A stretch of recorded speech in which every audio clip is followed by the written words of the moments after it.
সেটা কি? সেটা হচ্ছে শব্দ দিয়ে সব হয়ে যায়। শব্দ দিয়ে সব করে ফেলা সম্ভব। কেন শব্দ দিয়ে সব করে ফেলা সম্ভব? আল্লাহ সুবহানাহু ওয়া তাআলা নিজে আসমান এবং জমিন তৈরি করেছে কুন ফায়াকুন দিয়ে। আল্লাহ যা তৈরি করতে যাবে কুন ফায়াকুন, হও হয়ে যাবে। আল্লাহ নিজে এই আসমান জমিন এবং পৃথিবী ধ্বংস করবে, তার যে সিস্টেম তৈরি করেছে ওই সিস্টেমটা শব্দের উপর নির্ভরশীল। সেটা হচ্ছে ইসরাফিল বাঁশিতে ফুঁ দিবে, একটা আওয়াজ তৈরি হবে, আওয়াজে সব ধ্বংস হয়ে যাবে। তাহলে আওয়াজ কত পাওয়ারফুল! আওয়াজে সারা পৃথিবী ধ্বংস হবে।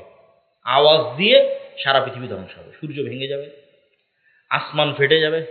আবার সব মানুষ যখন মরে গেছে, কেউ পৃথিবীতে জীবিত নাই, জিবরাইল, মিকাইল, মালাকুল মউত সব মরে শেষ, আল্লাহর আরশ বহনকারী ফেরেশতারাও মরে শেষ। এখন আল্লাহ কিয়ামত কায়েম করবে। তো কিয়ামত কায়েমের জন্য ইসরাফিলের আরেকটা বাঁশির আওয়াজ হবে, যেই বাঁশির আওয়াজে সব ফেরেশতা সব মানুষ আবার নতুন করে জীবিত হবে। তাহলে আওয়াজের কত শক্তি! আওয়াজের শক্তি কত যে সব মানুষ জীবিত হয়ে যাবে আওয়াজে, আর সব মানুষ মরেও গেল আওয়াজে, পৃথিবী ধ্বংস হয়ে গেল আওয়াজে। এটা আপনি আরো ভালো বুঝবেন, গায়েবের আরেকটা নিউজ আল্লাহ দিয়ে রেখেছে, এটা গায়েবে সংঘটিত হচ্ছে, আমরা জানি না, বুঝতে পারি না, কিন্তু হচ্ছে। আল্লাহ সুবহানাহু ওয়া তাআলা বলেছেন ইউসাব্বিহু লিল্লাহি মা ফিস সামাওয়াতি ওয়া মা ফিল আরজ, যে এই আসমান জমিন এবং তার মধ্যে যা কিছু আছে, জীব জন্তু জড়বস্তু জড় পদার্থ কীট পতঙ্গ পঙ্গপাল ধূলিকণা বালিকণা সব 24 ঘন্টা আল্লাহর তাসবিহ পাঠ করতেছে। আল্লাহু আকবার, বলেন আল্লাহু আকবার। 24 ঘন্টা আপনার গায়ের যে জামা আছে এটার থেকে আওয়াজ বের হচ্ছে, আমার এই গায়ের জামা থেকে কি বের হচ্ছে? আওয়াজ বের হচ্ছে। এই মাইক থেকে আওয়াজ বের হচ্ছে, এই কাঠের চেয়ার থেকে আওয়াজ বের হচ্ছে, এই মোবাইল থেকে আওয়াজ বের হচ্ছে, এই যে পোস্টার এখান থেকে আওয়াজ বের হচ্ছে, এই যে টাকা এখান থেকে আওয়াজ বের হচ্ছে। এরা সবাই 24 ঘন্টা কি পাঠ করতেছে? তাসবিহ। এটা কিন্তু গায়েবের নিউজ, গায়েবে কিন্তু এটা হচ্ছে। তো ওই পিঁপড়া যে চলতেছে, পিঁপড়ার চলার আওয়াজ আপনি পান। এখন আশেপাশে যদি কোথাও পিঁপড়া হাঁটে আমি কি বুঝতে পারবো? সম্ভব নয় বোঝা, কারণ আমি তো আওয়াজ পাচ্ছি না। কিন্তু পিঁপড়া চলার কিন্তু আওয়াজ হয়।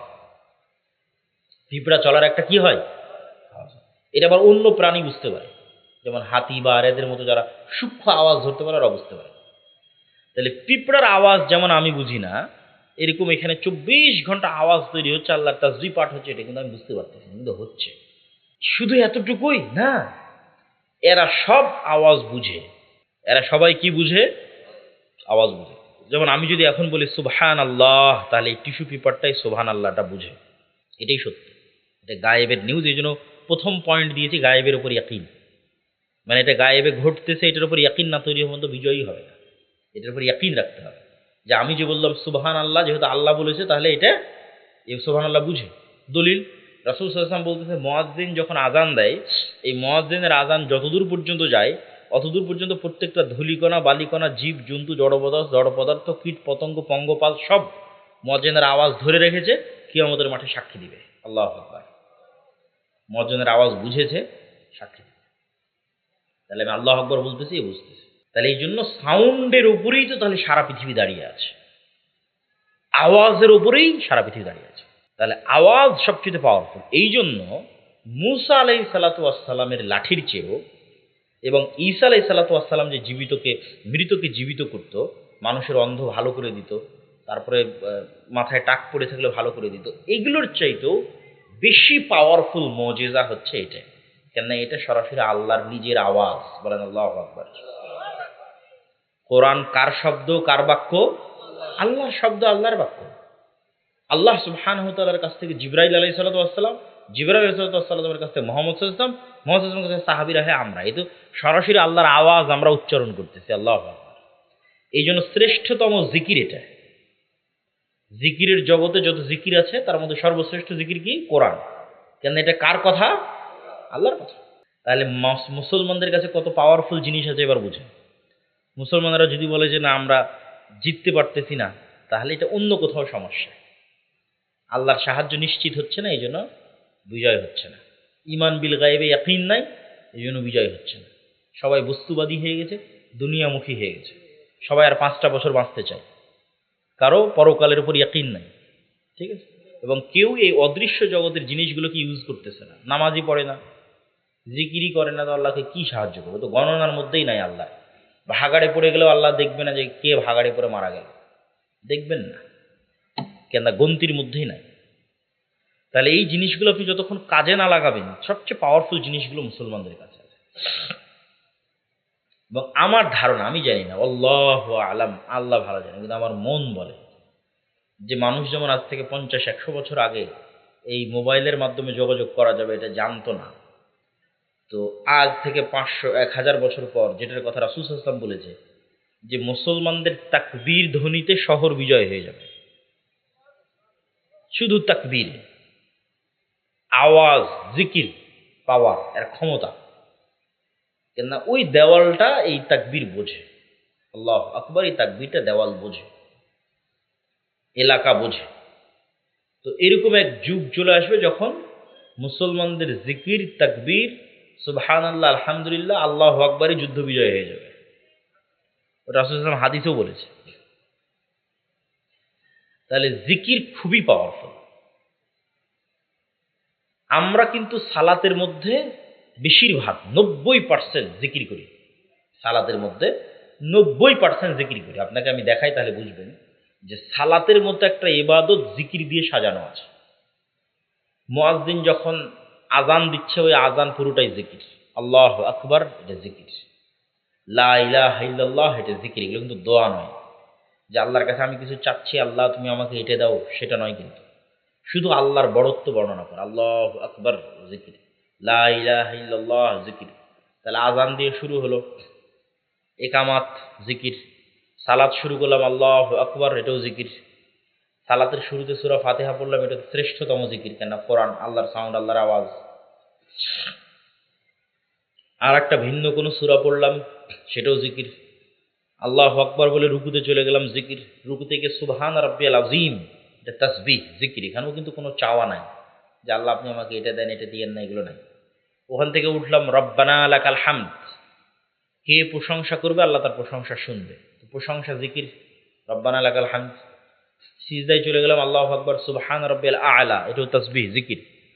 দোয়া শুরু হয় একদম সালাম ফেরানোর পূর্বে গিয়ে দোয়া শুরু হয়। তার আগ পর্যন্ত পুরো সালাতের প্রত্যেকটা স্টেপে জিকির দেওয়া আছে। এই যে পুরো যে চেহারাটা আপনি আমাকে দেখতেছেন, যে আমি কতটুকু লম্বা, কতটুকু মোটা, মুখে কেমন দাঁড়িয়ে আছে, গায়ের রং কেমন, এই পুরো অবয়বটা পৃথিবীর অন্য প্রাণীদের দেখা অনেক কঠিন। তার মধ্যে কুকুর বলা যায় দেখতেই পায় না, আবছা আবছা দেখে, কিছু হালকা, পরিপূর্ণ রূপ নয়। এই জন্যই দেখবেন যে কোনো ঘরের মধ্যে যখন আপনি একটা পাখি ছেড়ে দিবেন, ওই পাখি জানালা খুঁজে পাবে না। আপনি ঠিকই দেখতে পাচ্ছেন ওই যে ওখানে ফাঁকা আছে, ওই দিক দিয়ে বের হওয়া যাবে, আর ওই পাখি দেখবেন উড়ে উড়ে শুধু বাড়ি খাবে। কি জন্য? ওর দেখার দৃষ্টিসীমা আর আপনার দেখার দৃষ্টিসীমার মধ্যে পার্থক্য আছে। যেমন আমরা ফেরেশতাদের দেখতে পাচ্ছি না, কিন্তু ফেরেশতার জিনেরা আমাদেরকে ঠিকই দেখতে পাচ্ছে। এটা ডাইমেনশনের পার্থক্য আমাদের সাথে অন্যান্য প্রাণীদের যেমন। তাহলে কুকুর কিভাবে আমাকে আপনাকে চিনে? আমার আপনার গন্ধে। আর গন্ধের সূক্ষ্মতা প্রচুর কুকুরের। প্রত্যেকটা জিনিসের গন্ধ গ্রহণের তার ক্ষমতা মানুষের চাইতে 10,000 গুণ বেশি। 100-200 গুণ নয়, 10,000 গুণ। যেই জিনিসের আপনি বলবেন, এমনকি দুনিয়ার যন্ত্রপাতিও বলবে যে এটার কোনো গন্ধ নেই, ওটার গন্ধ কুকুর পায়। তো সূক্ষ্ম থেকে সূক্ষ্ম বলতে বলতে বিজ্ঞানীরা বলেছে মানুষের যদি ক্যান্সার হয়, তাহলে ক্যান্সার সেলের গন্ধ কুকুর নিতে পারে। ওই ক্যান্সার সেলের গন্ধ কোনো মেশিনও ধরতে পারে না। এমনকি করোনা ভাইরাসের মতো ভাইরাসের গন্ধ কুকুর ধরতে পারে। আরগুলো তো অনেক পরে, এটা তো অনেক সূক্ষ্ম থেকে সূক্ষ্মটা বললাম। তাহলে এমনও গন্ধ কুকুর পায় যে গন্ধ মানুষ পায় না, মানুষের তৈরি যন্ত্র পায় না। ঠিক আছে? তো ঠিক তেমনি এমনও আলো কুকুর দেখে যে আলো মানুষ দেখে না, মানুষের তৈরি যন্ত্র দেখে না। রাসূল সাল্লাল্লাহু আলাইহি ওয়াসাল্লাম বলছে, যখন তোমরা কুকুরের আওয়াজ শুনো তখন শয়তান থেকে পরিত্রাণ চাও। ইযা সামি'তুম নিহাকাল হিমার, গাধার আওয়াজ শুনো, কুকুরের আওয়াজ শুনো, শয়তান থেকে পরিত্রাণ চাও, কেননা এরা শয়তানের আলো দেখতে পায়। তাহলে কুকুর এমন এক প্রকারের আলো দেখে যেই প্রকারের আলো আমরা দেখি না, আমাদের যন্ত্রপাতি দেখে না। ঠিক যেমন কুকুর এমনও গন্ধ নিতে পারে যেটা আমরা দেখি না, আমাদের যন্ত্রপাতি বুঝতে পারে না যে এর কোনো গন্ধ আছে কিনা। তো এটার দ্বারা যেটা বলতে চাচ্ছিলাম আমরা, যে অদৃশ্য জগৎ, আমাদের জগতের মধ্যেই কত রকমের স্তরভেদ আছে। তো এই স্তরভেদ আপনি সাপ নিয়ে গবেষণা করে দেখেন যে সাপ কতদূর পর্যন্ত দেখতে পায়। আপনি একদম সাপের পাশে দাঁড়িয়ে থাকবেন, ঠিক আছে, কোনো আওয়াজ করবেন না, সাপ আপনাকে খুঁজেই পাবে না।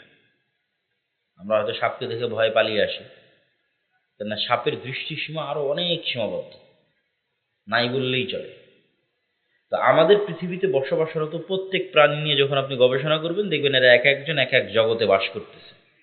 এদের ওই জগতের চলাফেরা, উঠা বসা, শোনা, দেখা, খাওয়া দাওয়া সব ভিন্ন, একজনের থেকে আরেকজনেরটা আলাদা। তাহলে আমাদের দেখা জগতের মধ্যেই যদি এরকম হয়, তাহলে আমি এমন একটা জগতের কথা বলছি যেটা গায়েব, যেটা অদৃশ্য, দেখা যায় না, যেই জগতে জিন বসবাস করে, যেই জগতে ফেরেশতারা বসবাস করে, এই পৃথিবীতে। তো এই গায়েবে নির্ধারিত কিছু নিয়ম কানুন আছে, গায়েবে নির্ধারিত কিছু সিস্টেম আছে, গায়েবে নির্ধারিত কিছু লজিক আছে, গায়েবের কার্যকরণের চলাফেরার সব কিছুর ধরন ভিন্ন। গায়েবে উড়বেন কিভাবে, চলবেন কিভাবে, নামবেন কিভাবে, সবগুলোর সিস্টেম ভিন্ন। তো গায়েবে নির্ধারিত ওই সিস্টেমের উপর ইয়াকিন রাখা, যতটুকু কোরআন এবং হাদিসে এসেছে ততটুকুর উপর। যেমন গায়েবের সাথে দুনিয়ার এই জগতের যে মিলবে না, তার একটা উদাহরণ, এই যে কিছুক্ষণ আগে বক্তা সাহেব বক্তব্য দিচ্ছিলেন, তো এই যে এখানে 1000 টাকা আছে, এই 1000 টাকা থেকে দুনিয়ার হিসাবে আমি যদি এখন এখান থেকে 500 টাকা ওনার বক্তব্য অনুযায়ী মাদ্রাসায় দিয়ে দিই, তাহলে আমার এখান থেকে 500 টাকা মাইনাস হয়ে যাবে। কিন্তু এটাই সাথে সাথে গায়েবের যে ফর্মুলা আছে, রুলস আছে, ওখানে এটা কিন্তু বাড়া শুরু হয়ে গেছে। ওইটার প্রভাবটা 5 বছর, 10 বছর, 20 বছর পর পাওয়া যাবে। গায়েবের ফর্মুলায় ওটা বাড়া শুরু হয়ে গেছে। ঠিক আমি এই 1000 টাকা একজনকে কর্জ দিলাম, ওই 1000 টাকা ফেরত নেওয়ার সময় 1100 টাকা সুদ হিসেবে নিলাম। তাহলে দুনিয়ার বাস্তবতার জগতে আমি 100 টাকা বেশি ফেরত পেলাম, কিন্তু গায়েবে সাথে সাথে যখন 100 টাকা বেশি নিয়েছি, তখনই গায়েবের সাথে সাথে ওই টাকা কমা শুরু করেছে। গায়েবের লজিক পূর্ব নির্ধারিত। এইরকম দুনিয়ার প্রতিটা কাজের কার্যকরণের একটা সূত্র গায়েবে নির্ধারণ করা আছে, এটা ঘটবেই। ওইটা ইনস্ট্যান্ট, সাথে সাথে ঘটে, প্রভাব মানুষ অনেক পরে দেখতে পায়। এই জন্য আল্লাহ সুবহানাহু ওয়া তাআলা বলছেন ইয়ামহাকুল্লাহুর রিবা ওয়া ইউরবিস সাদাকাত। এটা গায়েবের নিয়ম, আল্লাহ কোরআনে দিয়ে দিয়েছে যে দেখো, গায়েবে দান করলে বাড়ে আর সুদ নিলে কমে। তো গায়েবে যেটা ঘটে ওটার প্রভাবও দুনিয়াতে দেখা যাবে, একটু সময় লাগবে। কিন্তু দুনিয়াতে বাস্তবে কিন্তু এখন দান করলে কমে যাচ্ছে, সুদ নিলে বাড়তেছে, কিন্তু বাস্তবে এটা বাড়তেছে না বা কমতেছে না। বাস্তবে গায়েবে যেটা ঘটতেছে সেটাই প্রকাশ পাবে, সেটা আল্লাহ কোরআনে বলে দিয়েছে। তো গায়েবের এই সিস্টেমের উপর, এই লজিকের উপর যেভাবে আল্লাহ সুবহানাহু ওয়া তাআলা আমাদের জানিয়েছে, ওইটার উপর ইয়াকিন রাখা। শুধু মনে মনে বললাম না দান করলে বাড়ে, কিন্তু মনের মধ্যে খটখটে, কই কমে তো গেল, বাড়ে কই, তাহলে ইয়াকিন হলো? ইয়াকিন হলো না। গায়েবের নির্ধারিত লজিকের উপর, কার্যকরণের সূত্রের উপর, পদ্ধতির উপর ইয়াকিন রাখা, নিশ্চিত বিশ্বাস, যেন আমি চোখে দেখতে পাচ্ছি যে কমে গেল। ক্যালকুলেশনের খাতায় সত্যি সত্যি কমে গেছে সুদ নেওয়ার সময়, আর ক্যালকুলেশনের খাতায় সত্যি সত্যি বেড়ে গেছে দান করার সময়। এটা যেন আমি চোখে দেখতে পাচ্ছি বেড়ে গেল। এই মানের ইয়াকিন যতদিন অর্জন না হবে, ততদিন মুসলমানদের মুক্তি নাই। ঈমান বিল গায়েবে ইয়াকিন ছাড়া মুক্তি নাই। আল্লাহ সুবহানাহু ওয়া তাআলা এই কোরআনের একদম শুরুতেই আল্লাযীনা ইউমিনুনা বিল গায়ব, যারা গায়েবে ঈমান রাখে, একদম শুরুতেই। ওয়া বিল আখিরাতি হুম ইউকিনুন, পরকালের উপর ইয়াকিন রাখে। পরকালও গায়েব, পরকালও গায়েব। সম্মানিত উপস্থিতি, তো গায়েবের উপর ইয়াকিন, এটা মুক্তির পথে যাত্রার একদম প্রথম স্টার্টিং, শুরু, গায়েবের উপর ইয়াকিন। তো এখানে আজকে ফেরেশতারা উপস্থিত হয়েছে, এটিকে আমরা চোখে দেখতে পাচ্ছি না গায়েবের নিউজ কোরআন এবং হাদিসে দেওয়া আছে? গায়েবের সংবাদ কোরআন এবং হাদিসে দেওয়া আছে, এটা গায়েবে ঘটে। রাসূল সাল্লাল্লাহু আলাইহি ওয়াসাল্লাম বলছে একদল ফেরেশতা পৃথিবীতে ঘুরতেই থাকে, যে দেখি কোথায় মানুষ আল্লাহর নাম উচ্চারণ করতেছে, আল্লাহর রাসূলের নাম উচ্চারণ করতেছে। ঘুরতে ঘুরতে দেখে যেখানে মানুষ আল্লাহ আল্লাহ রাসূলের কথা বলতেছে ওখানে ওরা বসে যায় এবং উঠতে উঠতে উঠতে উঠতে উঠতে উঠতে একদম নিচের আসমান পর্যন্ত ঠেকে যায়। ফেরেশতাদের মাজমা জমতে জমতে জমতে নিচের আসমান পর্যন্ত ঠেকে যায়। আল্লাহ সুবহানাহু ওয়া তাআলা যদিও জানেন এখানে কি ঘটতেছে, তারপর আল্লাহ ফেরেশতাদের জিজ্ঞেস করেন কি অবস্থা। তখন ফেরেশতারা উত্তরে বলে, আল্লাহ আপনার একদল বান্দা একত্রিত হয়ে ইউমাজ্জিদুনাক ইয়াহমাদুনাক, আপনার একদল বান্দা একত্রিত হয়ে আপনার প্রশংসা করতেছে, আপনার নাম উচ্চারণ করতেছে, আপনার বিষয়ে জানতেছে, কথা বলতেছে। তখন আল্লাহ সুবহানাহু ওয়া তাআলা বলেন উশহিদুকুম আন্নী গাফারতু লাকুম, তোমরা সাক্ষী থাকো আমি আমার এই বান্দাদের ক্ষমা করে দিলাম। ফেরেশতারা বলতেছে, আল্লাহ আপনি যে এখানে উপস্থিত সবাইকে ক্ষমা করে দিলেন, তো ওই যে প্যান্ডেল আলা সাউন্ড বক্স আলা এরা তো কোরআন হাদিসের বক্তব্য শুনতে আসেন, এরা তো টাকা ইনকাম করবে, চুক্তি আছে, এই জন্য প্যান্ডেল আর সাউন্ড বক্স ঠিক করতে এসেছে। বুঝেনি মনে হয় আমার কথা? অনেক ক্যামেরাম্যানও হয়তো এসেছে মনিটাইজেশন অন করে কিছু টাকা ইনকাম করবে ইউটিউবে। তো এরকম আরও বিভিন্ন উদ্দেশ্য নিয়ে এখানে মানুষ কি হয়েছে, একত্রিত হয়েছে। কেউ যদি মধ্যখানে বাদাম বিক্রি করে তো বাদাম বিক্রি করতে আসছে। তো এদের কি জন্য ক্ষমা হবে? ফেরেশতাদের অভিযোগ আল্লাহর কাছে। আল্লাহ সুবহানাহু ওয়া তাআলা বলছে, এটা বুঝার জন্য একটা উদাহরণ বলেন। বিয়ে বাড়িতে আপনি আপনাদের এমপিকে দাওয়াত দিয়েছেন, ঠাকুরগাঁয়ের ভবিষ্যৎ অথবা মনোনয়ন প্রার্থী এমপি, বা এমপি হয়ে গেছে, মন্ত্রী হয়ে গেছে। তো এমপি মন্ত্রীকে আপনার বিয়ে বাড়িতে দাওয়াত দিয়েছেন, এমপির সাথে আরও 5-10 জন এসেছে। তো এমপির সম্মানে কিন্তু এই 5-10 জনকে আপনি আটকাবেন না, যে এমপির সাথে সাথে যারা আসছে তারাও ঢুকে যাক। কিন্তু আবার যদি সাধারণ কোনো পাবলিক হয় আপনি কিন্তু ধরবেন কার দাওয়াত আছে কার নাই। তো আপনাদের সম্মান আল্লাহর কাছে এত বেশি যে আপনাদের সম্মানে এমপি মন্ত্রী মিনিস্টারের চেয়ে বেশি সম্মান। আপনাদের সম্মানে এখানে এখন কে সাউন্ড বক্স লাগাতে এসেছে আর কে প্যান্ডেল লাগাতে এসেছে সেটা আল্লাহ দেখবে না। এই জনসমাবেশের সম্মানে সবারই ক্ষমা। আল্লাহু আকবার। তাহলে আল্লাহর কথা স্মরণ করার জন্য একত্রিত হওয়া তো অনেক ফজিলতের বিষয়। তা এই যে বর্ণনা দিচ্ছে এটা গায়েবে ঘটতেছে, গায়েবের জগতে রানিং ঘটতেছে, ফেরেশতাদের এখানে উপস্থিতি এবং এই ঘটনাগুলো চলমান। তো এই গায়েবের অসংখ্য বিবরণ আছে, কোরআন এবং হাদিস পরিপূর্ণ। এগুলোর উপর ইয়াকিন রাখা, ইয়াকিন নিশ্চিত বিশ্বাস। যেমন পরকালের উপর ইয়াকিন কি? আমরা সবাই মনে করি যে আমি হয়তো মারা যাব, যেহেতু বলা আছে কোরআন হাদিসে সবাই মারা যাবে, বাস্তবে মারা যায়। কিন্তু মারা যাব মনে করে সাথে সাথেই মনে করি যে আমি হয়তো আর 5 বছর পর মারা যাব, আর হয়তো 2 বছর বাঁচব, আর হয়তো 10 বছর বাঁচব। সবাই আশায় বসে থাকে। এটা ইয়াকিন হলো না। ইয়াকিন মানে সংঘটিত হয়ে গেছে, অতীত। আব্দুল্লাহ বিন আব্দুর রাজ্জাক আসবে না, আব্দুল্লাহ বিন আব্দুর রাজ্জাক এসে গেছে, উপস্থিত। তাহলে আমি মারা যাব এইটা দিয়ে সিদ্ধান্ত সঠিক হবে না। আমি মারা গেছি এই চিন্তা করতে পারলে এবার সিদ্ধান্ত সঠিক হবে। মানে দুনিয়ার যে কোনো সিদ্ধান্ত যখন আপনি গ্রহণ করবেন তখন যদি আপনার কল্পনায় থাকে যে আমি এই পৃথিবীতে নাই, মরে গেছি, এবার তাহলে ওই যে আল্লাহ যেটা চাচ্ছে যে অবিল আখিরাতে হুম ইউকিনুন, পরকালের উপর তাদের ইয়াকিন, ওটা অর্জন হয়ে গেছে। যদি আপনি কল্পনা করতে পারেন যে আমি এখন পৃথিবীতে নাই, মারা গেছি। আমার এই ঢাকা থেকে আপনাদের ঠাকুরগাঁও আসা এবং এখান থেকে আবার রাজশাহী ফিরে যাওয়া, তো এই যতটুকু সময়ের জন্য ঠাকুরগাঁয়ে আমি এখানে অপেক্ষা করছি, অথবা যতটুকু সময়ের জন্য আপনারা এই প্রোগ্রামে অপেক্ষা করতেছেন, মানুষের এই পুরো 60 বছরের জীবন অতটুকু। বুঝতে পারেনি মনে হয়? সফরের দীর্ঘ সফর, দীর্ঘ সফরে 60 বছর। ঠিক আপনি এখানে এসেছেন আবার বাড়িতে চলে গেলেন, তো এখানে আধা ঘন্টা আছেন না, আমি এখানে 1-2 ঘন্টা আছি, এটা আমাদের সফরের মধ্যে একটা যাত্রা বিরতি। এখনো মেন্টাল প্রিপারেশনে আছে, এখান থেকে উঠবো, উঠে আমরা রাজশাহীর উদ্দেশ্যে রওনা দেবো। তাহলে যে রাজশাহী থেকে বের হয়ে ঠাকুরগাঁয়ে এসে আবার যে রাজশাহী চলে গেলাম, এই ঠাকুরগাঁয়ের মধ্যে যতটুকু সময় অপেক্ষা করলাম এতটুকু হচ্ছে দুনিয়ার 60 বছরের জীবন। কেন এই যাত্রাটা তো অনেক দীর্ঘ। কোথায় হাজার হাজার বছর আগে রুহের জগতে সফর শুরু হয়েছে, রুহের জগৎ হয়ে এটা হয়ে বারজাকি জগৎ হয়ে কিয়ামত হয়ে জান্নাত এবং জাহান্নাম, ওখানে গিয়ে স্থির হবে। তাহলে লম্বা সফর নয়? এই লম্বা সফরে এতটুকু সময়, 60 বছর এবং 70-80 বছরের জীবনটা এখানে আপনার কাটানো আধা ঘন্টার মতো। এই জন্য এটাকে যখন আপনি অতীত কল্পনা করতে পারবেন, এবং জান্নাত, জাহান্নাম, বারজাখী জীবন এবং কবর সম্পর্কে আল্লাহ গায়েবের এই জগৎগুলো সম্পর্কে যা যা নিউজ দিয়ে রেখেছে, ওগুলোর উপর যখন ইয়াকিন রাখতে পারবেন, ওই পরকালের যতগুলো সংবাদ দেওয়া আছে প্রত্যেকটা কিন্তু দুনিয়ার সাথে কানেক্টেড। যেমন আপনারা শাইখ আব্দুর রাজ্জাক বিন ইউসুফের বক্তব্য শুনেছেন যে জাহান্নামীদের শরীর অনেক বড় হয়, এক কাঁধ থেকে আর এক কাঁধের দূরত্ব এত, এক কানের লুতি থেকে কাঁধের দূরত্ব এত, ঠিক আছে, দাঁত এত বড়। এই যে বড় হচ্ছে শরীর, ইবনুল কাইয়িম বলছেন এটাও দুনিয়ার প্রভাব। দুনিয়াতে যার মনের চাহিদা শাহওয়াতুন নাফস যত বড় ছিল, ওর ওই শাহওয়াতুন নাফস অনুযায়ী ওর শরীর অত বড় হবে। তাহলে পরকালে যা যা ঘটবে তার প্রত্যেকটা কিসের প্রভাবে ঘটবে?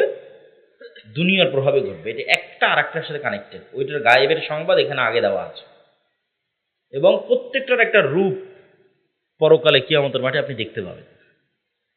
যেমন আপনার যে ধন সম্পদের জাকাত দেননি, সেই ধন সম্পদ সাপের আকৃতিতে আপনার সামনে পেশ করা হবে। এটা রূপ। আপনি যদি সূরা বাকারা এবং সূরা আলে ইমরান তেলাওয়াত করে থাকেন, তাহলে মেঘের ছায়া হিসেবে সূরা বাকারা এবং সূরা আলে ইমরান কিয়ামতের মাঠে উপস্থিত হবে। তাহলে দুনিয়ার প্রত্যেকটা আমলের একটা রূপ এবং একটা প্রভাব কিয়ামতের মাঠে দেখা যাবে। এগুলো গায়েবের সংবাদ দুনিয়াতেই দেওয়া আছে, এবং এগুলো দুনিয়ার সাথে কানেক্টেড। কবর, জান্নাত, জাহান্নাম এগুলো দুনিয়ার সাথে কানেক্টেড হিসেবে থাকবে। এবং এক জগতে থাকা অবস্থায় আর এক জগতের কিছু আলামত দেওয়া আছে। প্রত্যেক জগতে থাকা অবস্থায়, আমরা এখন এই জগতে আছি, এর পরের জগতের নাম হচ্ছে বারজাখী জগৎ, কবরের জগৎ। তাহলে কবরের জগতের কিছু আলামত এই জগতে দেওয়া আছে। সেটা হচ্ছে প্রতিদিন যে আমরা ঘুমাচ্ছি, এটা হচ্ছে এর পরের যে জগতে যাব তার সাথে কানেক্টেড। এতক্ষণ তো বাস্তব জগতে, কিন্তু যখনই ঘুম চলে যাচ্ছে তখনই বারজাখী জগতে চলে যাচ্ছে, পরেরটা।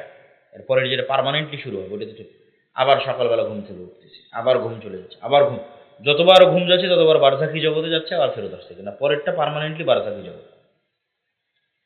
ঠিক এবার যখন কবরে চলে গেলেন, তখন কবরে চলে গিয়ে আল্লাহ সুবহানাহু ওয়া তাআলা রাসূল বলতেছে যে কেউ যদি জান্নাতি হয় তাহলে জান্নাতের ঠান্ডা বাতাস সে পাবে, কেউ যদি জাহান্নামী হয় তাহলে জাহান্নামের গরম আবহাওয়া আসবে। তাহলে পরেরটা কি হচ্ছে আগেরটাতেই বোঝা যাচ্ছে। মানে কবরে থেকেই ও বুঝতে পারতেছে আর পরে কি হবে, এখনো শুরু হয়নি, কিন্তু ঠান্ডা বাতাসেই বুঝতে পারতেছে আর পরেরটা জান্নাত এরকম হতে পারে, ধারণা করা যাচ্ছে। যেমন এখানে বসে থেকে ধারণা করা যাচ্ছে ঘুমের জগৎটা কেমন, ওইটাই তো বারজাখী জগৎ। তাহলে এবার যখন বারজাখী জগতে চলে গেছে, তখন ওখানে বসে থেকে ধারণা করা যাচ্ছে জান্নাত কেমন হতে পারে, জাহান্নাম কেমন হতে পারে, কেন জাহান্নামের গরম বাতাস কবরে তো আসতেছে।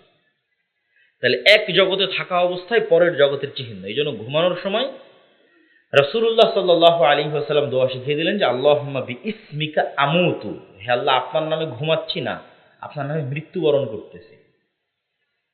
ওয়া আহইয়া, এবং আপনার নামে সকালবেলা আবার মরা থেকে বেঁচে উঠব। এবং পরের দিন ঘুম থেকে উঠার যে দোয়া, ওখানেও একই জিনিস দেওয়া হয়, আহইয়ানা বা'দামা আমাতানা, হে আল্লাহ মরে গেছিলাম রাতের বেলা, এখন সকালে জিন্দা হয়ে উঠলাম, এই জন্য তোমার শুকরিয়া আদায় করি। এটা বলা নাই যে আল্লাহ ঘুমিয়ে গেছিলাম, ঘুম থেকে ঘুম ভাঙলো না, মারা গেছিলাম, ওটা মৃত্যু। মৃত্যু এরকমই। এবং যদি ঘুমের মধ্যে মারা যায় তাহলে তো ওটাই মৃত্যু পার্মানেন্টলি, কেন ঘুম চলে গেলে রূহ কবজ করে নেয়। আল্লাহ কোরআনের আয়াতে বলছে যে ঘুম চলে গেলে এমনভাবে রূহ কবজ করা হয় যে রূহের সাথে শরীরের একটা কানেকশন থাকে, কিন্তু রূহ কবজ করা হয়ে গেছে। কেন রূহের মূল কাজটাই হচ্ছে দেখা, শোনা, চিন্তা করা। এই কাজগুলো ঘুমের সময় বন্ধ হয়ে যায়। এই জন্য ঘুমের সময় মানুষ পরের জগতে, মানে স্বপ্ন দেখা, ভিন্ন জগতের সাথে কানেকশন, এগুলো সব স্বপ্নের মধ্যে হয়। কেন তখন রূহ উড়ে বেড়াতে পারে, চলতে পারে, আর নাই, এই শরীরের মধ্যে নাই, একটা কানেকশন রক্ষা করে বের হয়ে গেছে। কিন্তু যখনই মারা যাবে তখন ওই কানেকশনটাও কি হয়ে যাবে, শেষ হয়ে যাবে। যদি আল্লাহ কাউকে পার্মানেন্টলি ঘুমের মধ্যেই নিয়ে নিতে চায় তাহলে ওই কানেকশনটাও শেষ। তো আমরা এটা বলতেছি যে এই জিনিসগুলো গায়েবের লজিক, সূত্র, কার্যকরণের পদ্ধতি কোরআন এবং হাদিসে রাসূল সাল্লাল্লাহু আলাইহি ওয়াসাল্লাম বলে দিয়ে গেছে। এগুলোর উপর যখন ইয়াকিন, যেন আপনি চোখে দেখতে পাচ্ছেন, যেন হচ্ছে, যেন হয়ে গেছে, তাহলে আপনি দুনিয়াতে প্রত্যেক সিদ্ধান্ত গ্রহণে আপনি ভুল করবেন না। এখন দুনিয়ার সিদ্ধান্ত গ্রহণে আমরা সকাল সন্ধ্যা ভুল করি। কি ভুল করি? আমরা সবসময় দেখি কোনটাতে দুনিয়ার লাভ, আর যখন গায়েবের উপর ইয়াকিন থাকবে তখন আপনি দেখবেন কোনটাতে পরকালের লাভ। তাহলেই তো ভুল সিদ্ধান্ত অফ হয়ে গেল। পরকালের লাভ দেখে যখন সিদ্ধান্ত নেবেন তখনই রাইট ট্র্যাকে আছেন, সিরাতে মুস্তাকিমে আছেন। এটার জন্যই লাগবে ঈমান বিল গায়বে ইয়াকিন। পয়েন্ট নাম্বার 2, আল্লাহর সহযোগিতা ছাড়া মুসলমানদের বিজয় হয় না, হবে না, অতীতেও হয়নি। তথা দুনিয়ার শক্তিতে পাওয়ারফুল হলেই ইসলামের বিজয় হবে, এটা মিথ্যা কথা। যেমন অনেকেই মনে করে এখনকার মুসলমানেরা দুর্বল, এই জন্য মুসলমানেরা জিততে পারতেছে না, এটা ভুয়া কথা। এখনকার মুসলমানেরা মুহাম্মদ সাল্লাল্লাহু আলাইহি ওয়াসাল্লামের যুগে মুহাম্মদ সাল্লাল্লাহু আলাইহি ওয়াসাল্লাম মক্কার কাফের মুশরিকদের তুলনায় যা দুর্বল ছিল, এখনকার মুসলমানেরা তার চেয়ে শক্তিশালী। এবং মূসা আলাইহিস সালাতু ওয়াস সালাম ফেরাউনের তুলনায় যা দুর্বল ছিল, এখনকার গাজার মুসলমানেরা ইসরায়েলের তুলনায় তার চেয়ে শক্তিশালী। তাহলে মুসলমানেরা দুনিয়ার দিক থেকে দুর্বল, এটা অতীতের নবীদের সাথে মাপলে, অতীতের ইতিহাসের সাথে মাপলে মিলে না। মুসলমানেরা শক্তিশালী, কিন্তু বিজয় হয় না কেন? আসলে শক্তি দিয়ে তো বিজয়ই হয় না, এই জন্য হয় না। বিজয় হতে কি লাগে? কি বললাম, কি লাগে? আরো জোরে বলেন, কি লাগে? আল্লাহর সাহায্য লাগে। এখন তাহলে আমাদের সাথে কার সাহায্য নাই? আল্লাহর সাহায্য নাই। আল্লাহর সাহায্য পাওয়ার ক্রাইটেরিয়া আমরা ফিল আপ করতে পারতেছি না। শূন্য স্থান পূরণ, ফাংশন ইউজ করা, গায়েবের লজিক সূত্র, গায়েবের সূত্রে যে আল্লাহর সাহায্য আসবে, এটার যে একটা সিস্টেম তৈরি করা আছে, ওই ফাংশনগুলো আমরা ব্যবহার করতেছি না, ফাংশনগুলো ফিল আপ করতেছি না, ফলত এখানে আল্লাহর সাহায্য আসতেছে না, আসবে না। ওগুলো কি? ওই যে নবীদের জীবনী পড়লেই দেখা যাবে সেগুলো কি। কেন নবীদের বিজয় কার সাহায্য ছাড়া হয়নি? আল্লাহর সাহায্য ছাড়া হয়নি। বদর, উহুদ, খন্দক, হুনাইন, কোন যুদ্ধে মুহাম্মদ সাল্লাল্লাহু আলাইহি ওয়াসাল্লাম নিজের শক্তিতে জিততে পারেনি, নিজের জনগণের শক্তিতে জয়লাভ করতে পারেনি। ওনাকে শেষ পর্যন্ত কার সাহায্য নিতে হয়েছে? আল্লাহর সাথে। আল্লাহ নিজেও বলছে, ফাস্তাজাবা লাকুম রাব্বুকুম আন্নী মুমিদ্দুকুম বিআলফিম মিনাল মালাইকাতি মুরদিফিন। তোমরা বিপদে পড়ে আল্লাহর কাছে সাহায্য চেয়েছিলে, আমি আল্লাহ মুহাম্মদ সাল্লাল্লাহু আলাইহি ওয়াসাল্লাম এবং সাহাবীদের উদ্দেশ্য করে বলছি, আমি আল্লাহ তোমাদের সাহায্যের উত্তরে আসমান থেকে হাজার হাজার ফেরেশতা অবতীর্ণ করেছি। আল্লাহু আকবার। একদম এই ভাষাতেই আছে যে তোমরা বিপদে পড়ে আমার সাহায্য চেয়েছো। তারা নিজের নিজের শক্তিতে হচ্ছে না, হচ্ছে না, হচ্ছে না। মুহাম্মদ সাল্লাল্লাহু আলাইহি ওয়াসাল্লামের নিজের জনগণের শক্তিতে হচ্ছে না, তো বিপদে পড়ে কার সাহায্য চেয়েছে? আল্লাহর সাহায্য। আল্লাহ বলছে, আমি তোমাদের সাহায্যের উত্তরে আসমান থেকে কি নামিয়ে দিয়েছি? হাজারে হাজার ফেরেশতা। তো বদরের যুদ্ধের দিন একজন সাহাবী বলছে যে, মা রাআইতুহুমা ক্বাবলু ওয়ালা বা'দ। দুইজন ব্যক্তি ধবধবে সাদা পোশাক পরে বীর বিক্রমে যুদ্ধ করতেছে, যাদেরকে মদিনায় আমি আগে কোনোদিন দেখিনি, পরে কোনোদিন দেখিনি। এতটুকু মদিনা, এখনো এত ছোট্ট, সবাইকে চেনা যায়, 500-600 মানুষ। তো রাসূল সাল্লাল্লাহু আলাইহি ওয়াসাল্লামকে যখন বলল, আল্লাহর নবী বলল, এরা স্বয়ং জিবরাইল আর মিকাইল যুদ্ধ করছে। আসমান থেকে স্বয়ং কে নেমে এসেছে? জিবরাইল আর মিকাইল নেমে এসেছে। জিবরাইল আর মিকাইল দুইজন যুদ্ধ করতেছে, বীর বিক্রমে যাদের কথা বর্ণনা করতেছে তারা। আর এক সাহাবী এক মুশরিকের পিছনে ধাওয়া করতেছে, ওকে ধরবে তাই। তো দেখে যে ওর উপর আক্রমণ করার আগেই ও উল্টে পড়ে গেছে, উল্টে পড়ে ওর ক্ষত স্থান থেকে রক্ত বের হচ্ছে। তো সাহাবী আশ্চর্য, আমি মারলাম না, কে মারলো, কেমনে পড়লো, আহত হলো কিভাবে? রাসূল সাল্লাল্লাহু আলাইহি ওয়াসাল্লামকে এসে যখন ঘটনা বললো, আল্লাহর নবী বলল, যালিকা মিন মাদাদিস সামাই সালিসা। এটা যে তৃতীয় আসমান থেকে আসা ফেরেশতার আক্রমণ। তাহলে যুদ্ধের মাঠে সাক্ষাৎ কারা যুদ্ধ করতেছে? ফেরেশতারা যুদ্ধ করতেছে। আনাস রাদিয়াল্লাহু তাআলা আনহু বলছে, খন্দকের যুদ্ধের দিন আল্লাহর নবী যুদ্ধ শেষ করে দিয়ে আবার বললেন যে, জিবরাইল আদেশ দিয়েছে 3টে ইহুদি গোত্রের দিকে অভিযান চালাতে হবে, বানু কুরাইজা, বানু কায়নুকা, বানু নাজির। তো আনাস রাদিয়াল্লাহু তাআলা আনহু বলছে, আমরা সব সাহাবী মিলে যখন ইহুদি গোত্রের দিকে যাচ্ছি, তখন আমাদের সামনে ধুলায় অন্ধকার। কেন ধুলায় অন্ধকার? মোটরসাইকেলের শোডাউন হলে, এখন তো সামনে ইলেকশন, নেতারা যখন মোটরসাইকেলের শোডাউন দিবে, গ্রামের মাটির রাস্তা হলে আর এমনি রাস্তা তো ধুলা উঠে ভরে যাবে।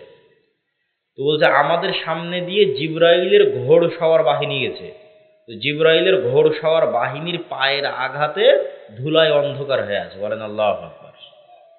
তাহলে কি পরিমাণ বাস্তব চোখে দেখতেছে সাহাবীরা আল্লাহর রাসূলকে আল্লাহ সহযোগিতা করতেছে ফেরেশতা দিয়ে, তার একদম চোখে দেখা বাস্তব নমুনা, কাল্পনিক কোনো নমুনা। এটাই গায়েব, এটাই গায়েবের উপর ইয়াকিন। তাহলে ওই সাহাবীদের বিশ্বাস যে ফেরেশতা আছে, ফেরেশতা যুদ্ধ করতে পারে, ফেরেশতা আল্লাহর অনুমতিতে মানুষকে সহযোগিতা করতে পারে, ওই সাহাবীর বিশ্বাস আর আমার বিশ্বাস এক হবে? হবে না। ওই কাছাকাছি ওই রকম বিশ্বাস যেদিন অর্জন করতে পারবেন, ওই দিন মুক্তির রাস্তা শুরু।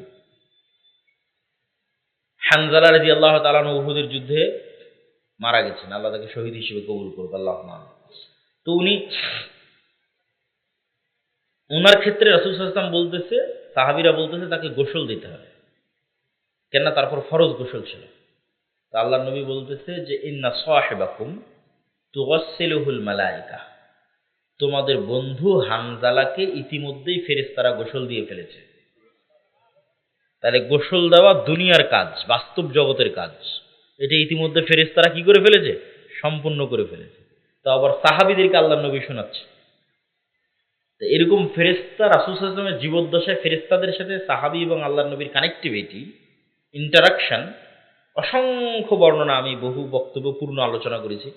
পূর্ণ না পেলেও আল্লাহর পথে যাত্রা বইটা আজকে যদি ২-১ কপি থাকে আমাদের স্টেজে অথবা গাড়িতে, তাহলে ওই বইয়ের মধ্যে এই যা আলোচনা আজকে করব তার সব আলোচনায় আছে। তাহলে আমরা ২ নম্বর পয়েন্টে আছি, আল্লাহর সাহায্য ছাড়া নবীদেরও বিজয় হয়নি। আমি আপনি কে? নবীরাই আল্লাহর সাহায্য ছাড়া জিততে পারেনি। হুনাইনের যুদ্ধের দিন আল্লাহর নবী কাফের মুশরিকদের চেয়ে শক্তিশালী, দুটো কারণে। এক, ওই দিন মুজাহিদ সাহাবীর সংখ্যা ১২,০০০। আল্লাহর নবী তার জীবনে এত মানুষ তার পক্ষে দাঁড়িয়ে যুদ্ধ করছে এটা দেখেনি। কেন? বদরে দেখেছে মাত্র ৩০০ জন, উহুদে দেখেছে মাত্র ৭০০ জন, ৩০০ জন আবার মুনাফিকি করে চলে গেছে। খন্দকে তো আরো করুণ অবস্থা, সেখানে ১২,০০০ সাহাবীরাও কোনোদিন দেখেনি যে তাদের পক্ষে ১২,০০০ মানুষ দাঁড়িয়েছে। এটা একটা। দুই, অল্প কয়েকদিন আগে তারা মক্কা বিজয় করে এসেছে। তো মক্কা বিজয় করার কারণে আত্মবিশ্বাস অনেক উপরে সাহাবীদের, যে আরে আমরা মক্কা বিজয় করেছি, আর কি, সামনে আবার কে আছে। আবার উপস্থিত মুজাহিদের সংখ্যা ১২,০০০, আর সামনে বিপরীত কাফের মুশরিকদের সংখ্যা ৬-৭ হাজার। তো এখন আল্লাহর উপর ভরসার চেয়ে সাহাবীদের ভরসা চলে এসেছে নিজের শক্তির উপর, যেটা আমরা মনে করতেছি যে না আমরা মনে দুর্বল, এই জন্য জিততে পারতেছি না। জি না, সমস্যা কোথায় সেটা বুঝেন। যে সাহাবীদের ভরসা চলে এসেছে নিজের শক্তির উপর। যুদ্ধের ৫-১০ মিনিটের মধ্যে সব যুদ্ধের মাঠ ছেড়ে দিয়ে পালাচ্ছে, সবাই যুদ্ধের মাঠ ছেড়ে দিয়ে আল্লাহর নবীর সামনে তার জীবদ্দশায় পালিয়ে যাচ্ছে। তাহলে শক্তি দিয়ে নবীর বিজয় হচ্ছে? শক্তি দিয়ে নবীর বিজয় হচ্ছে না। নবীর বিজয় হতে লাগতেছে আল্লাহর সাহায্য। আল্লাহর সাহায্য কিভাবে আসবে, এটা এখন গুরুত্বপূর্ণ পয়েন্ট। আমরা আল্লাহর সাহায্য পাচ্ছি না দেখেই কিন্তু বিজয় হচ্ছে না, আর আমাদের ঈমান বিল গায়বে ইয়াকিন নাই দেখেই বিজয় হচ্ছে না। আল্লাহর সাহায্য কিভাবে পাওয়া যায়? বদরের যুদ্ধের দিন রাসূলুল্লাহ সাল্লাল্লাহু আলাইহি ওয়াসাল্লাম বদরের যুদ্ধের আগের রাত এবং বদরের যুদ্ধের দিন, এই দুই সময়ে রাসূল সাল্লাল্লাহু আলাইহি ওয়াসাল্লামের যে দীর্ঘ ইবাদত, এই দীর্ঘ ইবাদতের বর্ণনা হাদিসে বিস্তারিত এসেছে। যে রাসূলুল্লাহ সাল্লাল্লাহু আলাইহি ওয়াসাল্লাম বদরের যুদ্ধের আগের রাতে লম্বা সালাত আদায় করছেন। বদরের যুদ্ধের দিন তাঁবুতে খিমায় হাত উঠিয়ে দোয়া করতে করতে করতে করতে তার গায়ের চাদর পর্যন্ত পড়ে গেছে। তো আল্লাহর নবীর লম্বা সালাত এবং লম্বা দোয়া দেখে আবু বকর রাদিয়াল্লাহু তাআলা আনহু ক্লান্ত হয়ে গেছে। যে কাফাকা মুনাশাদাতাকা রাব্বাক, আরে আপনি তো নবী, নবীর আবার এত সালাত আদায় করা লাগে সাহায্য নেওয়ার জন্য? তো আল্লাহ এমনি সাহায্য করবে। আমার এবং আপনার চেয়ে ভালো জানেন, এক, আল্লাহর সাহায্য ছাড়া উনি বদরের দিন জিততে পারবে না। খুব ভালো করে জানেন যে কার সাহায্য ছাড়া জিততে পারবে না। দুই, এটাও উনি খুব ভালো করে জানেন যে আল্লাহর সাহায্য আসমান থেকে দুনিয়াতে নামিয়ে আনতে হলে, টেনে নামাতে হলে আমি মুহাম্মদ আমাকে রাতের সালাতে দাঁড়াতে হবে। খুব ভালো করে জানেন। ফাতাহাজ্জাত বিহি নাফিলাতান লাক আসা আন ইয়াবআসাকা রাব্বুকা মাকামান মাহমুদা। খুব ভালো করে জানেন উনি রাতের সালাতে আমাকে দাঁড়াতে হবে। তাহলে আমাদের জন্য শিক্ষা কি? পৃথিবীর সর্বশ্রেষ্ঠ নবী আল্লাহর সাহায্য পাওয়ার জন্য রাতের সালাতে তাকে দাঁড়াতে হচ্ছে, লম্বা রাতের সালাত। আর আমরা মুসলমানেরা 5 ওয়াক্ত সালাত আদায় না করেই শুধু তাকবীর দিয়ে, সম্মেলন করে, মিছিল মিটিং করে আর ভোট দিয়ে ইসলামকে বিজয় করে ফেলব। হবে না। কেন? এইগুলোতে কার সাহায্য নাই? আল্লাহর সাহায্য নাই। আল্লাহর সাহায্য নিশ্চিত করতে হবে। আল্লাহর সাহায্য ছাড়া নবীদের হয় না, আমার আপনার হবে না। তাহলে আল্লাহর সাহায্য নিশ্চিত করার একটা রাস্তা পাওয়া গেল যে কেমনে আল্লাহর সাহায্য আসে। তার 1 নম্বর হচ্ছে সালাত। 1 নম্বর কি? সালাত। যে 5 ওয়াক্ত সালাতে নাই, ওই আল্লাহর গণনার মধ্যেই নাই, কাউন্টের মধ্যেই নাই, গন্তির মধ্যেই নাই। আর যে 5 ওয়াক্ত সালাতে আছে অন্তত গণনার মধ্যে এসেছে। গণনার মধ্যে থাকা অবস্থায় এখন ও যদি রাতে সালাত উঠে আল্লাহ সালাত আদায় করে আল্লাহর কাছে কোনো সাহায্য চায়, আল্লাহ তাকে সাহায্য করবে, ইনশাআল্লাহ করবে। আল্লাহর সাহায্য ছাড়া কিছু হবে না।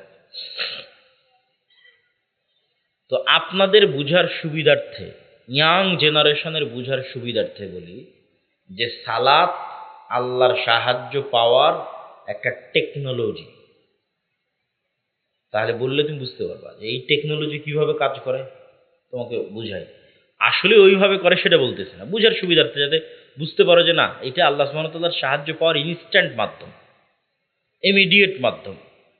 এই টেকনোলজি কেমন? যেমন ধরো এই যে মোবাইলটা লক হয়ে আছে, এই মোবাইলের লক খোলার জন্য আমি ফিঙ্গারপ্রিন্ট দিলে মোবাইল অন হচ্ছে, অথবা যদি ফেস ভেরিফিকেশন দেওয়া থাকে ডানে বামে, তাহলে ফেস ভেরিফিকেশন করলে মোবাইল অন হবে, অথবা পাসওয়ার্ড দেওয়া থাকলে পাসওয়ার্ড চাপলে অন হবে। এখন মনে করো আমরা একটা দরজার সামনে দাঁড়িয়ে আছি, এই দরজাটা খুব উন্নত প্রযুক্তির দরজা, খুব উন্নত প্রযুক্তির লক লাগানো আছে। যেমন অনেক অফিস আদালতে যাবা, দেখবা কার্ড পাঞ্চ না করলে দরজা খুলবে না, ফিঙ্গার না দিলে দরজা খুলবে না। আমাদের আগের যুগের দরজায় লক লাগতো সিটকালি দিয়ে বা দিয়ে, আর এখন দরজায় লক হয়ে গেছে পাসওয়ার্ড, ফিঙ্গারপ্রিন্ট, কার্ড। তাহলে এইরকমই এর চাইতে অনেক উন্নত প্রযুক্তির একটা দরজা, যেই দরজায় লক ওপেন করতে হলে 3 ধরনের কঠিন পাসওয়ার্ড আছে। 3 স্টাইলের এই পাসওয়ার্ড মিললে ওই দরজা লক হবে। এটা আমি উদাহরণ হিসেবে বলতেছি বোঝানোর জন্য।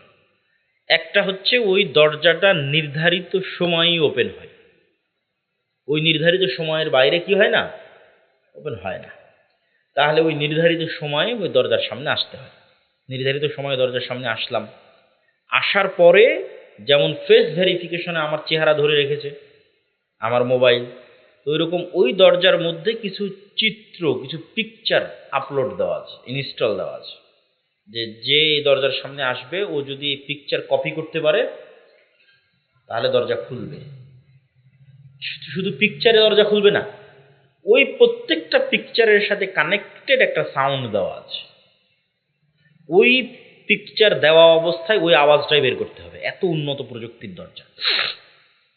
এই সাধারণ প্রযুক্তির দরজা না হলে ফিঙ্গার দিলে আমার খুলে গেল না। তাহলে পিকচারে যেমন এইভাবে দাঁড়ালাম, এটা একটা ছবি ওখানে এখন আপলোড দেওয়া আছে, এই ছবির সাথে সাথে একটা সাউন্ডও ওর সাথে মিলতে হবে। আলহামদুলিল্লাহ রাব্বিল আলামিন ছবি আর সাউন্ড মিলতেছে। রুকুতে চলে গেলাম, রুকুর পিকচার ওখানে আছে, রুকুর পিকচারের সাথে ওখানকার পিকচার মিলতেছে। এখন রুকুর যে সাউন্ড সুবহান রাব্বিল আযীম, ওই সাউন্ডের সাথে মিলতেছে। তাহলে নির্ধারিত সময়ে নির্ধারিত পিকচারে এবং নির্ধারিত আওয়াজে যখন মিলে গেছে তখন দরজাটা খুলে গেছে। তো আমি যেটা বুঝালাম, সালাত এর চেয়েতেও উন্নত প্রযুক্তির টেকনোলজি, যেটা সাথে সাথে আল্লাহর যে সাহায্যের দরজা আছে দরজাকে উন্মুক্ত করে দেয়। বলেন আল্লাহু আকবার। সাথে সাথে এই জন্য সূর্যগ্রহণ আল্লাহ নবী তাড়াহুড়ো করে সালাত শুরু করে দিল, কারণ এটা ডাইরেক্ট আনলক হয়। যেটা আল্লাহর সাহায্যের দরজা, ওটা সাথে সাথে কি হয়ে যায়, ওপেন হয়ে যায়, খুলে যায়। বৃষ্টির দরকার, সালাত আদায় করো। এই জন্য যুদ্ধের মাঠেও সালাত দেওয়া আছে। যুদ্ধের মাঠে তো যুদ্ধের লজিক অনুযায়ী, দুনিয়ার সিস্টেম অনুযায়ী সবাই মিলে যুদ্ধ করলে ভালো হয়, কিন্তু এই যে গায়েবে নির্ধারিত লজিক ভিন্ন। গায়েবের কার্যকরণের সূত্র ভিন্ন। গায়েবের কার্যকরণের সূত্র হচ্ছে তুমি আল্লাহর সাহায্য না পেলে ইসলাম এবং মুসলমানদের নামে জিততে পারবে না। আর আল্লাহর সাহায্য পেতে হলে শুধু দুনিয়ার উপর ভরসা করে লাভ নাই। তোমাকে আল্লাহ যে টেকনোলজি দিয়েছে ওটা ইউজ করতে হবে, সেটা হচ্ছে সালাত। তাহলে এখন যুদ্ধের মাঠেও জিতার জন্যই তোমাকে কি করতে হবে? সালাত করতে হবে, কিছু করার নেই। তাহলে অর্ধেক যুদ্ধ করো, অর্ধেক সালাত আদায় করো, এটার নাম সালাতুল খাওফ। কেন? তোমাদের বিজয় ওখান থেকেই হবে, আসমান থেকে নামবে। ইসলাম এবং মুসলমানদের বিজয় আসমান থেকে অবতীর্ণ হবে, আল্লাহর সাহায্য। তাহলে আল্লাহর সাহায্য পাওয়ার একটা সর্বশ্রেষ্ঠ এবং সর্বোচ্চ প্রযুক্তির টেকনোলজি কি? সালাত। আমি আরো বেশি করে বলতে চাই না, কিন্তু তারপর ইবনুল কাইয়িম রাহিমাহুল্লাহ বলেছে দেখে একটু সাহস করি। মানুষ যখন সিজদার দিকে তাকিয়ে থাকে, তো হাদিসে এসেছে আল্লাহ সুবহানাহু ওয়া তাআলাও ততক্ষণ বান্দার সাথে কানেক্টেড থাকে। তো ইবনুল কাইয়িম রাহিমাহুল্লাহ বলতেছেন যে যতক্ষণ সিজদার দিকে তাকিয়ে থাকে এবং সালাতে মনোযোগ থাকে, ততক্ষণ আল্লাহ সুবহানাহু ওয়া তাআলা যেই নূরের পর্দা দিয়ে তার চেহারা ঢাকা আছে, ওই নূরের পর্দা সরিয়ে দেন এবং সরাসরি বান্দার মুখোমুখি হয়ে যায়। যখনই বান্দা অন্য কোনো চিন্তায় মগ্ন হয়ে যায় অথবা চোখ ওখান থেকে সরিয়ে নেয়, তখন পর্দাটা পড়ে যায়, আল্লাহ এবং বান্দার মধ্যে বিচ্ছিন্নতা তৈরি হয়। তা আমি আরেকটু সহজ করে তোমাদের বোঝানোর জন্য বলি, যাতে জিনিসটা কতটা গুরুত্বপূর্ণ এটা বোঝা যায়। কিন্তু এইভাবে হয় সেটা না, এটা তো গায়েবের খবর, আল্লাহ সুবহানাহু ওয়া তাআলা ভালো জানেন। এখন অনলাইনে জুমে যখন তোমরা লাইভ ক্লাসে অংশগ্রহণ করো, তখন ওই পারে টিচার, এই পারে তুমি। তো যতক্ষণ ইন্টারনেটের কানেকশন আছে ততক্ষণ টিচারও তোমাকে দেখতে পাচ্ছে, তুমিও টিচারকে দেখতে পাচ্ছ। তো তোমার এই ইন্টারনেটের বদৌলতে তুমি আর তোমার টিচার 1000 কিলোমিটার দূরে থাকার পরও একসাথে একত্রিত হয়ে যে তোমরা কথোপকথন করতেছো এবং ক্লাস নেওয়া দেওয়া করতেছো, আল্লাহর কসম করে বলছি এর চাইতে বেশি উন্নত মানের প্রযুক্তি হচ্ছে মানুষের কালব আর এই সালাত। এটা ডাইরেক্টলি কানেক্টেড আল্লাহ সুবহানাহু ওয়া তাআলার সাথে। এই দুনিয়ায় বসে থেকে 7 আসমানের উপরে আল্লাহ সুবহানাহু ওয়া তাআলার সাথে যোগাযোগ তৈরি হবে সরাসরি, ওই ইন্টারনেটের চেয়ে পাওয়ারফুল। কেন? এই পৃথিবীতে একটা সর্বোচ্চ প্রযুক্তির মেশিন আছে, সেটার নাম কালব। এটা দুনিয়াতে তৈরি হয়নি। মানুষের কালবের মধ্যে যে রূহ দেওয়া আছে, এই রূহ দুনিয়াতে তৈরি হয়নি, কিন্তু আল্লাহর পক্ষ থেকে এসেছে। ওইটার মাধ্যমে কানেকশনটা তৈরি হয়, কালবের মাধ্যমে। তাহলে আমরা দেখছিলাম যে আল্লাহর সাহায্য পাওয়ার একটা বড় মাধ্যম সালাত। যেই সালাতে নাই, ওই আল্লাহর গন্তির মধ্যেও নাই। ওই যে তুমি ক্লাসে অনুপস্থিত, জুম ক্লাসে অনুপস্থিত, তাহলে তোমাকে কে গণবে? তোমাকে কেউ গণনার মধ্যে বা সার্টিফিকেটও দিবে না, কিচ্ছুই দিবে না। তাহলে এখানে ওইভাবে আল্লাহর সাথে 5 ওয়াক্ত সালাতে দিনে 5 টাইমে কানেক্টেড না থাকতে পারলে ইসলাম এবং মুসলমানের নামে কোনো বিজয় হবে না। তাহলে আগে সালাত আদায় করতে হবে, সালাত দিয়ে শুরু, সালাত দিয়ে আল্লাহর সাথে যোগাযোগ তৈরি হয়। পয়েন্ট নাম্বার 2, আরেকটা সর্বোচ্চ প্রযুক্তির টেকনোলজি আছে যেটা আল্লাহর সাহায্য পৃথিবীতে নামাতে পারে, সেটা হচ্ছে জিকির। আরো ভালো করে বললে সকাল সন্ধ্যার জিকির। তো জিকির কেন পাওয়ারফুল? জিকির পাওয়ারফুল এটা বুঝতে হলে তোমাকে বুঝতে হবে সাউন্ড টেকনোলজি পৃথিবীর সর্বোন্নত প্রযুক্তির টেকনোলজি। সাউন্ড আজকের বিশ্বের mobile, internet, phone call, camera, TV সব দাঁড়িয়ে আছে যে টেকনোলজির উপর। ওই টেকনোলজির নাম হচ্ছে আলোর তরঙ্গের মধ্যে দিয়ে ডাটা ট্রান্সফার করা, লাইটের ওয়েভের মধ্যে দিয়ে ডাটা ট্রান্সফার করা। আমি কথা বলতেছি, আলোর তরঙ্গের মধ্যে দিয়ে আমার কথাটা মোবাইলের সাহায্যে, নেটওয়ার্কের সাহায্যে এখন আমেরিকাতে গিয়ে বাজতেছে।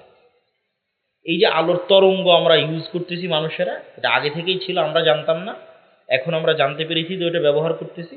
এইটার উপর আমাদের পুরো সভ্যতাটা, এখনকার সভ্যতাটা দাঁড়িয়ে আছে। ইন্টারনেট দাঁড়িয়ে আছে, মোবাইল, ক্যামেরা, টিভি সব দাঁড়িয়ে আছে এটার উপর, যে আলোর তরঙ্গ ব্যবহার করে ডাটা ট্রান্সফার হয়। তো আমরা এর চাইতেও উন্নত প্রযুক্তির একটা টেকনোলজির কথা বলতেছি, যেটা আওয়াজের উপর দাঁড়িয়ে আছে। এই টেকনোলজির জ্ঞান পৃথিবীর কোনো বিজ্ঞানীর কাছে নাই। এই টেকনোলজির কিছু জ্ঞান, সামান্য কিছু জ্ঞান সুলাইমান আলাইহিস সালাতু ওয়াস সালামকে আল্লাহ দিয়েছিলেন।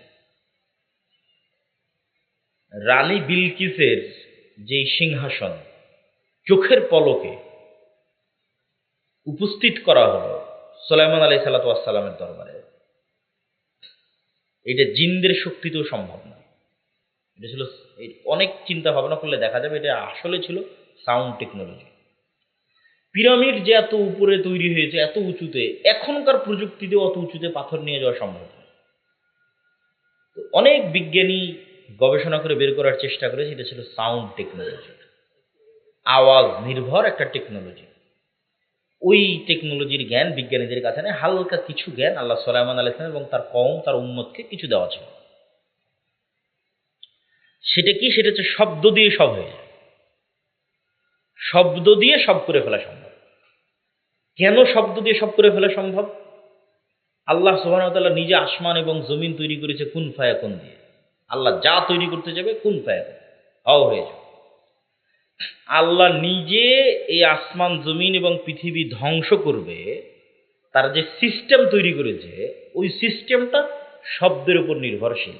সেটা হচ্ছে ইসরাফিল বাঁশিতে ফুঁ দিবে, একটা আওয়াজ তৈরি হবে, আওয়াজে সব ধ্বংস হয়ে যাবে। তাহলে আওয়াজ কত পাওয়ারফুল! আওয়াজে সারা পৃথিবী ধ্বংস হবে। আওয়াজ দিয়ে সারা পৃথিবী ধ্বংস হবে, সূর্য ভেঙে যাবে, আসমান ফেটে যাবে। আবার সব মানুষ যখন মরে গেছে, কেউ পৃথিবীতে জীবিত নাই, জিবরাইল, মিকাইল, মালাকুল মউত সব মরে শেষ, আল্লাহর আরশ বহনকারী ফেরেশতারাও মরে শেষ। এখন আল্লাহ কিয়ামত কায়েম করবে। তো কিয়ামত কায়েমের জন্য ইসরাফিলের আরেকটা বাঁশির আওয়াজ হবে, যেই বাঁশির আওয়াজে সব ফেরেশতা, সব মানুষ আবার নতুন করে জীবিত হবে। তাহলে আওয়াজের কত শক্তি! আওয়াজের শক্তি কত যে সব মানুষ জীবিত হয়ে যাবে আওয়াজে, আর সব মানুষ মরেও গেল আওয়াজে, পৃথিবী ধ্বংস হয়ে গেল আওয়াজে। এটা আপনি আরো ভালো বুঝবেন, গায়েবের আরেকটা নিউজ আল্লাহ দিয়ে রেখেছে, এটা গায়েবে সংঘটিত হচ্ছে, আমরা জানি না, বুঝতে পারি না, কিন্তু হচ্ছে। আল্লাহ সুবহানাহু ওয়া তাআলা বলেছেন ইউসাব্বিহু লিল্লাহি মা ফিস সামাওয়াতি ওয়া মা ফিল আরজ, যে এই আসমান জমিন এবং তার মধ্যে যা কিছু আছে, জীব জন্তু, জড়বস্তু, জড় পদার্থ, কীট পতঙ্গ, পঙ্গপাল, ধূলিকণা, বালিকণা, সব 24 ঘন্টা আল্লাহর তাসবিহ পাঠ করতেছে। আল্লাহু আকবার, বলেন আল্লাহু আকবার। 24 ঘন্টা আপনার গায়ের যে জামা আছে এটার থেকে আওয়াজ বের হচ্ছে, আমার এই গায়ের জামা থেকে কি বের হচ্ছে? আওয়াজ বের হচ্ছে। এই মাইক থেকে আওয়াজ বের হচ্ছে, এই কাঠের চেয়ার থেকে আওয়াজ বের হচ্ছে, এই মোবাইল থেকে আওয়াজ বের হচ্ছে, এই যে পোস্টার এখান থেকে আওয়াজ বের হচ্ছে, এই যে টাকা এখান থেকে আওয়াজ বের হচ্ছে। এরা সবাই 24 ঘন্টা কি পাঠ করতেছে? তাসবিহ। এটা কিন্তু গায়েবের নিউজ, গায়েবে কিন্তু এটা হচ্ছে।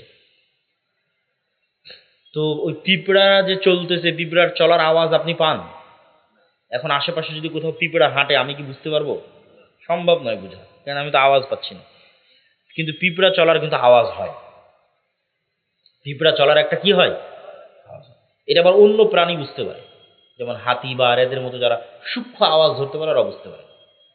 তাহলে পিঁপড়ার আওয়াজ যেমন আমি বুঝি না, এরকম এখানে 24 ঘন্টা আওয়াজ তৈরি হচ্ছে, আল্লাহর তাসবিহ পাঠ হচ্ছে, এটা কিন্তু আমি বুঝতে পারতেছি, কিন্তু হচ্ছে। শুধু এতটুকুই না, এরা সব আওয়াজ বুঝে। এরা সবাই কি বুঝে? আওয়াজ বুঝে। যেমন আমি যদি এখন বলি সুবহান আল্লাহ, তাহলে এই টিস্যু পেপারটাই সুবহান আল্লাহটা বুঝে।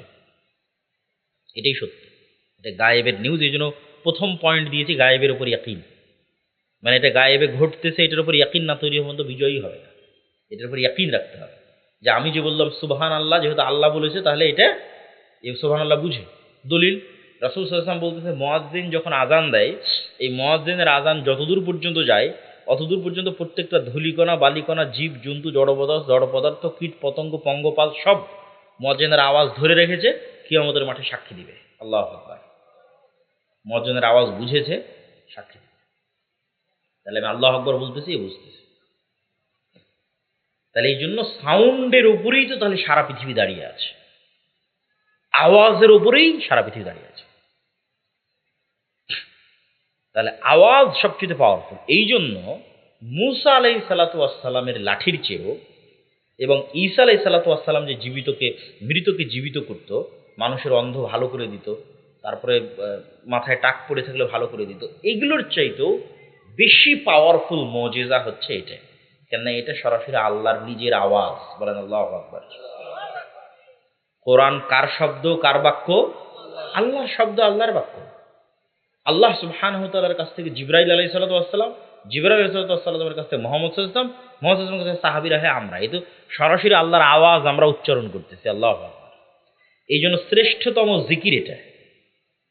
জিকিরের জগতে যত জিকির আছে তার মধ্যে সর্বশ্রেষ্ঠ জিকির কি? কোরআন। কেন এটা কার কথা? আল্লাহর কথা। তাহলে মুসলমানদের কাছে কত পাওয়ারফুল জিনিস আছে এবার বুঝেন।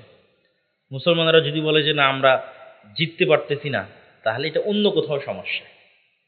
আল্লাহর সাহায্য নিশ্চিত হচ্ছে না, এই জন্য বিজয় হচ্ছে না। ঈমান বিল গায়বে ইয়াকিন নাই, এই জন্য বিজয় হচ্ছে না। সবাই বস্তুবাদী হয়ে গেছে, দুনিয়ামুখী হয়ে গেছে। সবাই আর 5টা বছর বাঁচতে চায়, কারো পরকালের উপর ইয়াকিন নাই। ঠিক আছে? এবং কেউ এই অদৃশ্য জগতের জিনিসগুলোকে ইউজ করতেছে না। নামাজই পড়ে না, জিকিরই করে না, তো আল্লাহকে কি সাহায্য করবে? তো গণনার মধ্যেই নাই আল্লাহ। ভাগাড়ে পড়ে গেলেও আল্লাহ দেখবে না যে কে ভাগাড়ে পড়ে মারা গেল, দেখবেন না, কেন গন্তির মধ্যেই নাই। তাহলে এই জিনিসগুলো আপনি যতক্ষণ কাজে না লাগাবেন, সবচেয়ে পাওয়ারফুল জিনিসগুলো মুসলমানদের কাছে আছে।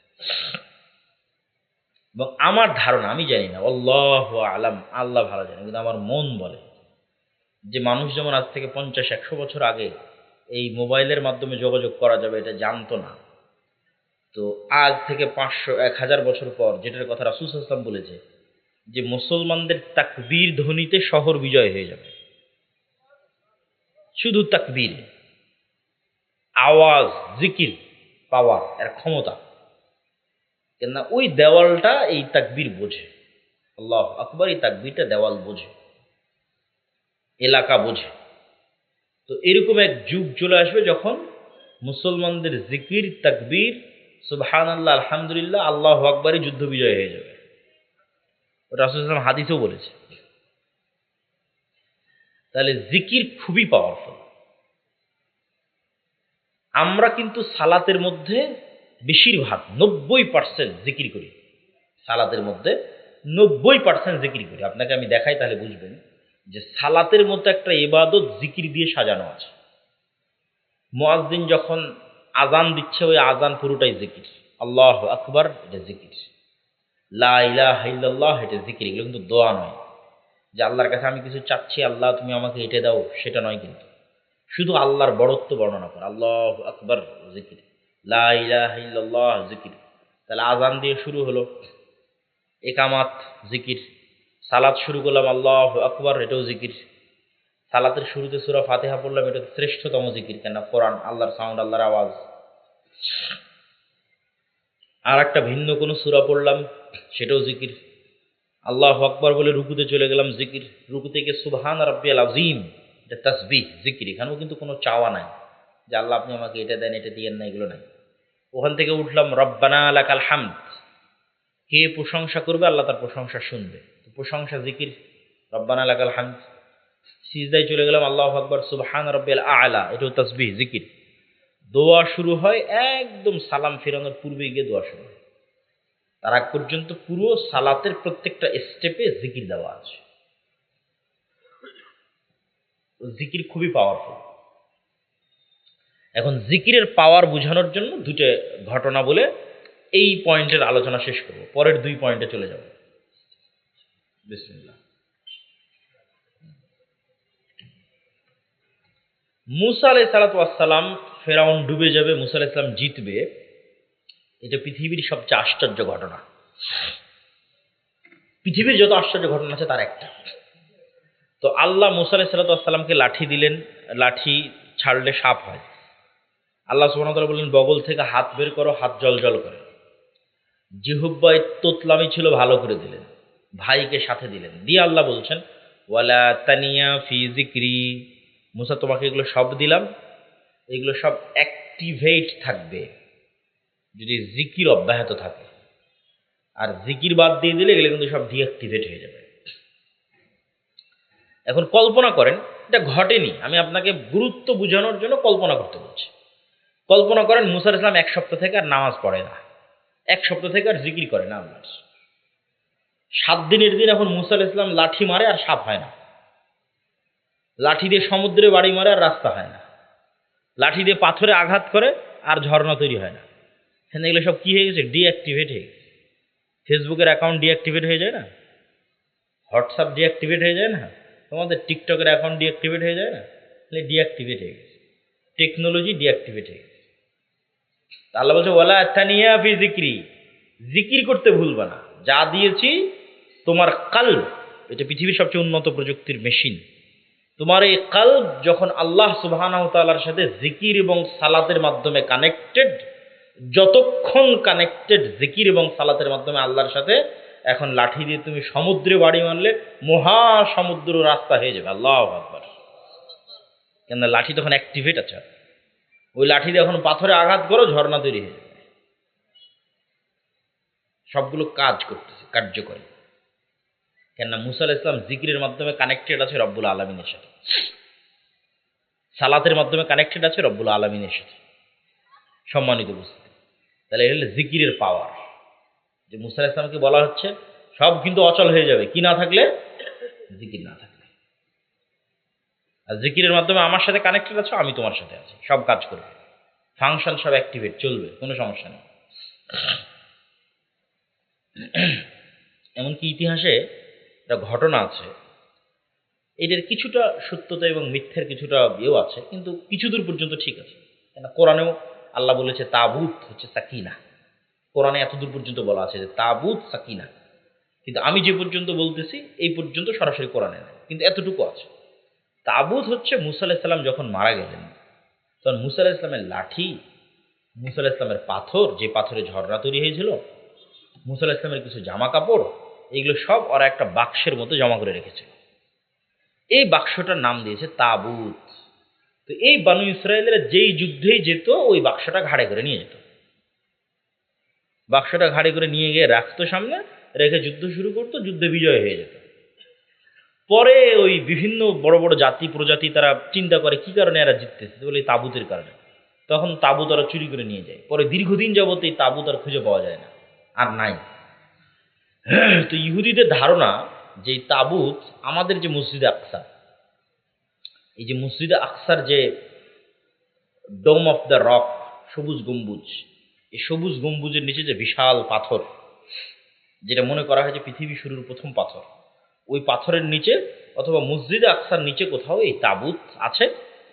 ঠিক সুলাইমান আলাইহিস সালাতু ওয়াস সালামের যে সিংহাসন বা আরো অন্যান্য যে জিনিসগুলো ছিল, সেগুলো এই মসজিদে আকসার নিচে বা আশেপাশে কোথাও আছে। তো তো ইহুদিরা এতটা পাগল কেন, মসজিদে আকসা লাগবেই, মসজিদে আকসা নিতেই হবে, ওই শক্তিগুলোর সন্ধানে, অলৌকিক মজেদার যে শক্তি, যেগুলো এক সময় তাদের কাছে ছিল, সেগুলোর সন্ধানে ওরা এতটা পাগল হয়ে আছে যে মসজিদে আকসায় যতদিন মুসলমানরা সালাত আদায় করছে, ততদিন তো এটাকে নেওয়া যাচ্ছে না, খোঁড়া যাচ্ছে না, অনুসন্ধান করা যাচ্ছে না, ওরা খুঁড়ে দেখতে চায়। তো যাক, আমরা অন্যদিকে চলে গেলাম, জিকিরের পাওয়ার। জাকারিয়া আলাইহিস সালাতু ওয়াস সালাম, তো ওরা ওইদিকে পাওয়ার খুঁজে বেড়াচ্ছে, সেই ইহুদিরা। আর সবচেয়ে বড় পাওয়ার আল্লাহ কাদের কাছে দিয়ে রেখেছে, মুসলমানদের কাছে দিয়ে রেখেছে। সরাসরি কার আওয়াজ, আল্লাহ সুবহানাহু ওয়া তাআলা। কোরআন যদি মুসলমানরা পড়ে, বুঝে, শিখে, পৃথিবীর কোনো শক্তি নেই মুসলমানদের পরাজিত করতে পারবে, কোনো শক্তি নেই। তো জাকারিয়া আলাইহিস সালাতু ওয়াস সালাম বলতেছে তার সন্তান দরকার। আল্লাহ বললেন সন্তান হবে। জাকারিয়া আলাইহিস সালামের নিজেরই বিশ্বাস হয় না সন্তান হবে। আল্লাহকে বললেন আল্লাহ চিহ্ন দাও। আল্লাহ বললেন চিহ্ন হচ্ছে সকাল সন্ধ্যার জিকির করবা। বলেন আল্লাহু আকবার। এবার দুইটা পয়েন্ট বাকি আছে বক্তব্যের। দুনিয়ার ফাংশন, এগুলো সব গেল গায়েবের ফাংশন। ঈমান বিল গায়বি ইয়াকিন, আল্লাহর সাহায্য ছাড়া বিজয় হয় না, আল্লাহর সাহায্য পেতে চাইলে কি করতে হবে, সব গায়েবের ফাংশন, দুনিয়ার ফাংশন। তো দুনিয়াতেও আল্লাহ কিছু নিয়ম কানুনের উপর পৃথিবীকে প্রতিষ্ঠিত করে রেখেছে। যেমন দুনিয়াতে আগুন মানুষকে জ্বালায়, জ্বালিয়ে দেয়। তো আগুনের মধ্যে জ্বালানোর শক্তি কে দিয়েছে, আল্লাহ দিয়েছে। ছুরি কাটে, কাটার শক্তি কে দিয়েছে ছুরিতে, আল্লাহ দিয়েছে। এখন ছুরিকে যদি আল্লাহর নবীর চাচা হামজার গলাতেও ধরা হয়, কাটবে, হামজা মরে গেছে, তীরের আঘাত খেয়েছে, মরে গেছে। কত সাহাবী আল্লাহর নবীর জীবদ্দশায় শহীদ হয়ে গেছে। ছুরি তো আর গিয়ে বললো না, তরবারিতে গিয়ে আর বললো না, না এটা তো হামজার গলা, আমি আর কাটবো না, এটা আল্লাহ নবীর উমুক সাহাবীর শরীর, আমি আর ঢুকবো না। হ্যাঁ, আল্লাহ যেই নিয়মের উপর পৃথিবী তৈরি করে রেখেছে, এই নিয়ম যে ইউজ করবে তার জন্যই কাজ করবে। মোবাইল যারা তৈরি করেছে, একটা অপশনে চাপ দিলে ফ্ল্যাশ লাইট জ্বলতেছে। মুসলমানও যদি চাপ দেয় জ্বলবে, হিন্দুও যদি চাপ দেয় জ্বলবে। ওই রকম ফাংশন পৃথিবীকে আল্লাহ কিছু ফাংশনের উপর ডেভেলপ করেছে। পৃথিবীর দুইটা ফাংশন হচ্ছে নেতা হওয়ার ফাংশন। গোলাম হব না, আমি আজ থেকে নেতা হতে চাই। কোন বাটনে চাপ দিলে নেতা হব? বুঝে নেবেন আমার কথা। মোবাইলের কোন ফাংশনে ক্লিক করলে বাটনে চাপ দিলে নেতা হওয়া যায়? এই দুইটা ফাংশনের একটার নাম জ্ঞান এবং শিক্ষা।